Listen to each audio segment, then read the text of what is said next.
نماز تراویح یا رات کی نماز صرف 5 رکعت پڑھتا ہے ایک شخص،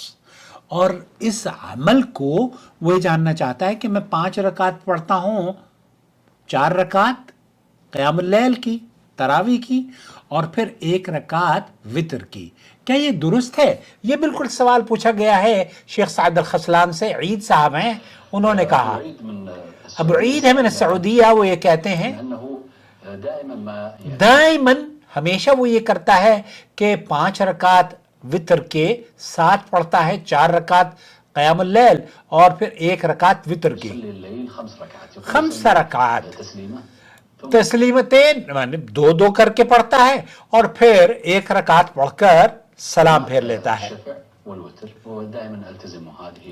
یہ 5 رکعات اس پر اس کا عمل ہے اور ہمیشہ یہی کر رہا ہے کہ 5 رکعت پڑھتا ہے۔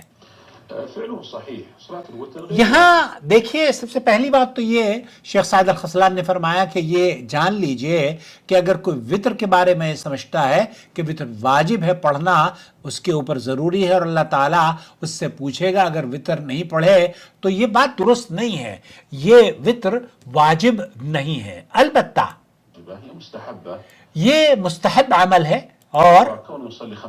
آپ اگر 5 رکعت نماز پڑھتے ہیں، ثم رکعتین ثم رکعتین رکعتین ثم رکعتین، 2 رکعت نماز پڑھی اور پھر اس کے بعد سلام پھیر لیا، پھر 2 رکعت پڑھی، پھر اس کے بعد سلام پھیر لیا، پھر اس کے بعد 1 رکعت پڑھی، تو یہ جو آپ کا عمل ہے یہ عمل صحیح ہے، درست ہے، لیکن بہتر یہ ہے کیونکہ آپ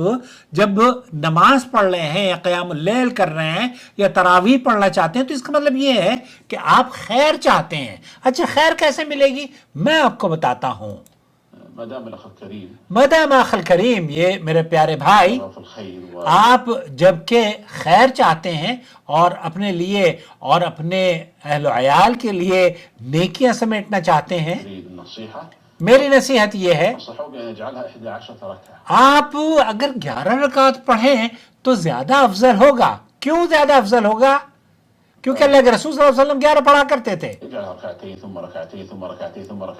رکعتین رکعتین رکعتین رکعتین، 2 رکعت 2 رکعت 2 رکعت 2 رکعت، یا 8 اس طریقے سے آپ نے پڑھ لی ہے۔ پھر اس کے بعد آپ نے 2 رکعت پڑھ لی، شفع پڑھ لی، 2 رکعت جس میں سورہ سبح اسم ربک الاعلیٰ پہلی صورت میں پڑھیے، اور پھر دوسری رکعت میں، پہلی رکعت میں سبح اسم ربک الاعلیٰ پڑھیں اور سورہ اعلیٰ، اور پھر دوسری رکعت میں قل یا ایھا الکافرون پڑھیں اور سلام پھیر دیں، اور پھر اس کے بعد 1 رکعت پڑھیں جس میں قل هو اللہ پڑھیں۔ تو اس طریقے سے آپ کی یہ 11 رکعت ہو جائے گی۔ قل هو اللہ احد، یہ 11 رکعت مکمل ہو جائے گی، الاکمل والافضل۔ تو دوستو، بھائیوں اور بہنوں، شیخ سعد الخسلانی فرما رہے ہیں کہ وہ آدمی جو 5 رکعت نماز پڑھتا ہے وہ بھی درست ہے۔ آپ اگر 5 کی بجائے 7 پڑھتے ہیں تب بھی آپ درست کر رہے ہیں، لیکن اگر آپ 11 رکعت پڑھتے ہیں تو یہ نور علی نور ہے۔ مجھے امید ہے کہ آپ ان اعمال کو رمضان میں بھی کریں گے اور اس چینل کی ویڈیوز کو اپنے حلقے میں شیئر بھی کریں گے، اور رمضان کا بابرکت مہینہ ہے، اس چینل کو جوائن ممبرشپ کے ذریعے سپورٹ کیجئے تاکہ ہم اس طرح کی قیمتی ویڈیوز اور نصیحتیں آپ کی خدمت میں لے کر حاضر ہوتے رہیں۔ اور وہ لوگ جو کہ ہمارے چینل کو سپورٹ کرتے ہیں، یہ ان کی سپورٹ کا نتیجہ ہے کہ ہم جد و جہد کرتے ہیں آپ تک روزانہ ان سچے اور راسخ علماء کے مسائل اور فتاوی آپ کی خدمت میں پیش کر سکیں جو آپ کو قرآن و حدیث سے مبنی دلائل پیش کرتے ہوئے نبی کریم صلی اللہ علیہ وسلم کی سنت سے جوڑنے کی کوشش کرتے ہیں۔ کیونکہ صحیح بخاری اور مسلم کے اندر حدیث موجود ہے، اللہ کے رسول صلی اللہ علیہ وسلم 11 رکعت پڑھا کرتے تھے، اس لیے یہ افضل عمل ہے۔